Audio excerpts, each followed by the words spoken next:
dengan kehidupan politik masa demokrasi liberal. Sebelumnya perkenalkan bagian kabinet Natsir.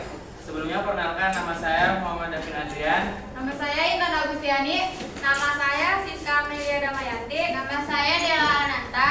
Nama saya Nur Asia. Dalam kabinet Natsir ini ada 3 penjelasan yang akan kelompok kami presentasikan. Yang pertama yaitu ada program kerja, yang kedua capaian, yang ketiga penyebab jatuhnya. Yang pertama di program kerja. Program kerja ini dibahas yaitu pemilu untuk konstituante, yang kedua konsolidasi dan penyempurnaan pemerintahan, yang ketiga penguatan ekonomi dan mengatur hubungan buruh majikan, dan pembangunan perumahan masyarakat, kesehatan dan kecerdasan.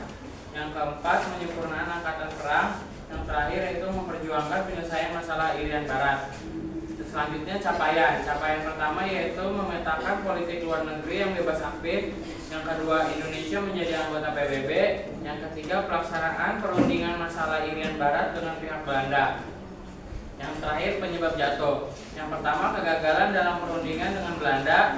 Yang kedua mosi Hadikusumo atau PNI mengenai pencabutan PP NP 39 tahun 1950 terkait pembekuan dan pembubaran DPRD sementara. Latar belakang Kabinet Natsir 1950 sampai 1951. Setelah Republik Indonesia Serikat atau RIS dibubarkan pada 17 Agustus 1950, Indonesia kembali menjadi Negara Kesatuan Republik Indonesia atau NKRI. Saat itu diperlakukan pemerintahan baru untuk menata kembali kehidupan bernegara. Partai Masyumi yang merupakan partai Islam terbesar saat itu mengajukan Muhammad Natsir sebagai Perdana Menterinya.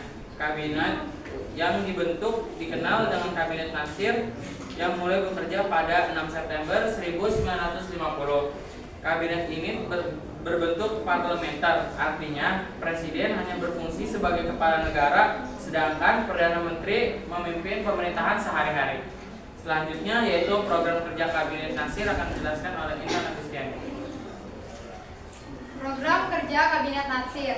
Kabinet Natsir memiliki berbagai rencana kerja yang bertujuan memperkuat fondasi negara setelah masa transisi dari RIS ke NKRI, yaitu yang pertama menyelenggarakan pemilu untuk konstituante.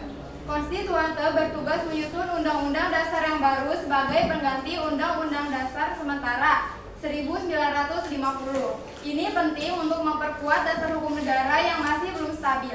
Yang kedua yaitu konsolidasi dan penyempurnaan pemerintah, menyusun kembali sistem pemerintahan pusat dan daerah agar lebih efisien serta menyatukan birokrasi peninggalan masa RIS.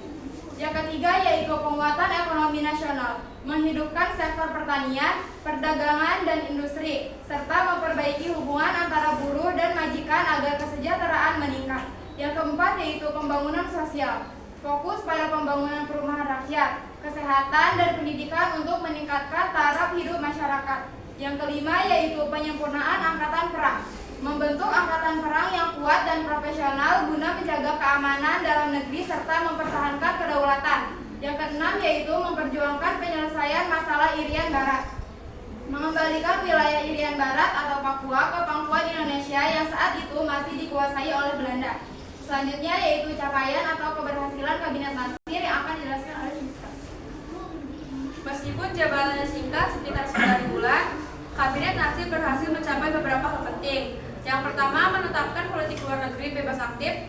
Indonesia tidak memihak blok barat maupun blok timur dalam perang dingin, tetapi aktif dalam menciptakan perdamaian dunia. Lalu yang kedua, Indonesia diterima menjadi anggota Perserikatan Bangsa-Bangsa atau PBB. Pada 28 September 1950, Indonesia resmi menjadi anggota ke-60 PBB, merupakan keberhasilan diplomasi penting. Lalu yang ketiga, memulai perundingan masalah Irian Barat dengan Belanda.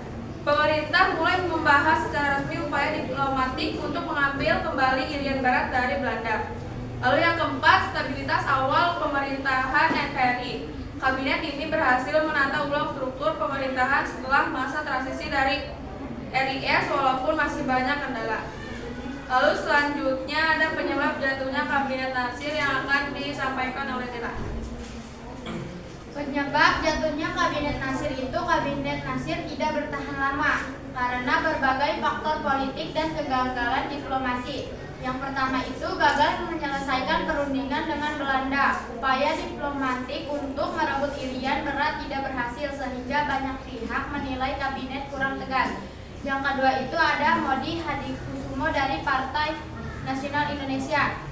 PNI mengajukan mosi terhadap peraturan pemerintah No. 39 tahun 1950 yang dianggap membatasi kewenangan DPRD sementara. Mosi ini akhirnya menyebabkan dukungan terhadap Kabinet Natsir melemah di parlemen. Yang ketiga itu kurangnya dukungan politik di DPR. Kabinet Natsir didukung oleh partai-partai kecil dan masyumi, namun tidak mendapat dukungan kuat dari PNI sebagai partai besar. Akibatnya posisi kabinet menjadi tidak stabil. Yang keempat itu perbedaan pandangan ideologis antar partai. Terdapat perbedaan pandangan antara kelompok nasionalis, Islam dan sosialis dalam arah kebijakan negara. Partai pendukung. Kabinet Natsir didukung oleh Partai Masyumi, partai utama pendukung. PRI, Partai Indonesia Rakyat, PSI, Partai Sosialis Indonesia, Partai Katolik, Partai Kristen Indonesia, PSSI, Partai Serikat Indonesia, Partai Serikat Islam Indonesia.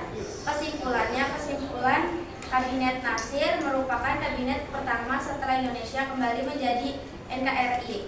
Meskipun hanya berkuasa selama kurang dari 1 tahun, kabinet ini meninggalkan jejak penting dalam sejarah politik Indonesia melalui penerapan politik luar negeri bebas aktif, upaya memperjuangkan Irian Barat, dan stabilisasi pemerintah pasca KRIS. Sekian presentasi dari kelompok kami, kurang lebihnya mohon maaf.